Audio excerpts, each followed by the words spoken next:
दोस्तों, क्या आपने कभी रायपुर के लाल बंगले का नाम सुना है? एक ऐसा घर जहाँ पे सिर्फ कदम रखने से ही सांसें तेज हो जाती हैं और उस घर के हर एक कोने से सरसराहट की, तेज हवाएं की आवाजें आने लगती। रायपुर के बीचों बीच खड़ा ये लाल बंगला आज भी एक अनसुलझी पहेली, एक अनसुलझा राज बना हुआ है। दोस्तों, कहते हैं कि 1994 1994 में यहाँ एक डॉक्टर अपनी बेटी के साथ रहा करते थे।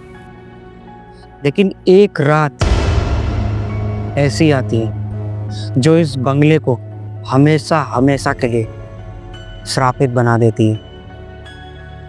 दोस्तों, वो रात लाल चांद की थी। उस रात में लाल चांद पूरे आसमान में अपनी लाल चांदनी फैलाए हुए था। दोस्तों, डॉक्टर अपने बेटी के साथ रात का खाना खा रहे होते, तभी अचानक से उनके पूरे घर में एक ठंडक फैलने लगती है। दोस्तों, अचानक ही उस कमरे की, उस पूरे घर की लाइट बंद हो जाती है और डॉक्टर ने अपनी बेटी को अपने पास बुलाया। लेकिन दोस्तों, उस अंधेरे में उन दोनों के अलावा उस घर में कोई और, किसी और की भी परछाई वहाँ पे दिखने लगी थी। डॉक्टर तभी फटाफट से अपनी टॉर्च निकालते और इधर उधर मारते हैं तो वो सामने की दीवार पर देख कर दंग रह जाती। सामने की दीवार पर खून से लिखा हुआ था, वो आ चुकी है। उसको डर के मारे उनकी डॉक्टर की बेटी भागकर अलमारी के पीछे छुपती है। लेकिन कुछ देर बाद उस बच्ची को उसके ही पिता की जोर से चीखने की आवाज उसके कानों में आती। ऐसा लग रहा था जैसे कोई उनकी जान निकाल रहा। और कुछ देर बाद चीखें शांत होती, सब कुछ माहौल पूरी तरीके से शांत पड़ता है और लाइट वापस आती है। तो वो लड़की जैसे ही अलमारी से बाहर निकल कर देखती है बाहर, तो दोस्तों, वो अपने पिता को मरा हुआ पाती। लेकिन दोस्तों, उनके चेहरे पे एक अजीब सा डर और एक अजीब सा, मतलब अपनी बेटी के लिए प्यार और डर दोनों एक साथ दिख रहा था। दोस्तों, अगले दिन पुलिस लाल बंगले में जाती है तो वहाँ देखती है डॉक्टर की लाश फर्श पर पड़ी हुई है। और दोस्तों, एक अजीब सी बात होती है कि वो उनकी बेटी, वो भी गायब थी। दोस्तों, आज तक उनकी बेटी का कुछ भी पता नहीं चला।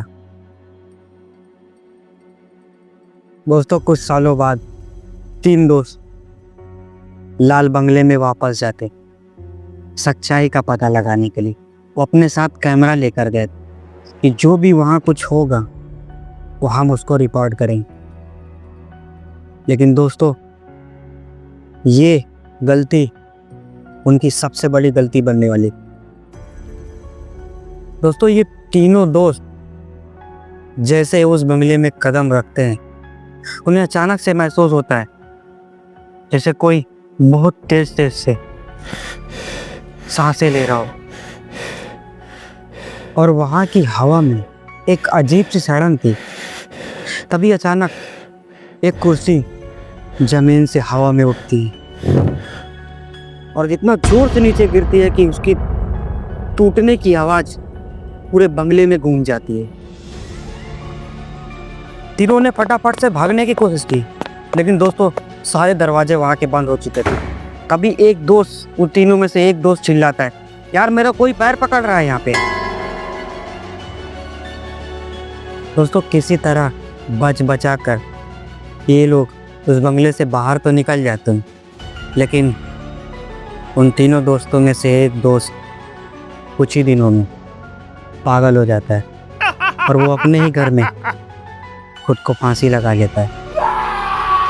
दोस्तों, क्या सच में यह सिर्फ एक अफवाह है या फिर उस बंगले में आज भी कोई नेगेटिव एनर्जी है?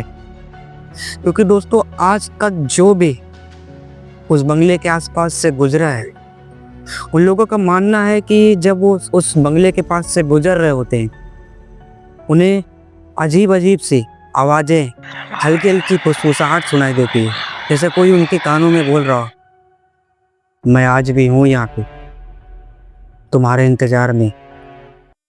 दोस्तों बस ये स्टोरी यहीं पे ख़त्म होती है। ये एक रियल इंसिडेंट था। इसके बारे में इंटरनेट पे आर्टिकल अवेलेबल हैं, आप जाके पढ़ सकते हैं। आप सर्च करेंगे लाल बंगला छत्तीसगढ़ तो आपको मिल जाएगा। और बस ये स्टोरी इतनी थी। और ये स्टोरी अगर आपको अच्छी लगी हो तो लाइक करो वीडियो को, और चैनल पे नया सब्सक्राइब करो, क्योंकि अब ये यहाँ पे ऐसी हॉरर वीडियो डेली आती रहती।